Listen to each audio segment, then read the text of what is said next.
When I got my first job, I was thrilled. The $35,000 a month felt like a dream. But by the 20th of every month, I was broke. Rent, food, transport, EMIs, gone. I started wondering, am I bad with money? But then I realized something no one teaches us. Your salary is not your real income. It's your gross income. What your company pays you. Your real income is what's left after life takes its share. Think of it.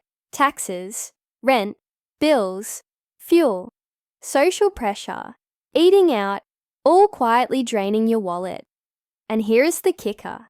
You could be earning Rs 1 lakh month and still feel broke if you don't manage your money right. It's not about how much you make. It's about how much you keep and grow. The rich don't just earn more. They retain more.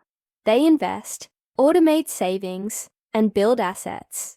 So next time you look at your salary slip, ask yourself, how much of this is truly mine? Your journey to financial freedom starts when you stop worshipping your CTC and start tracking your cash flow.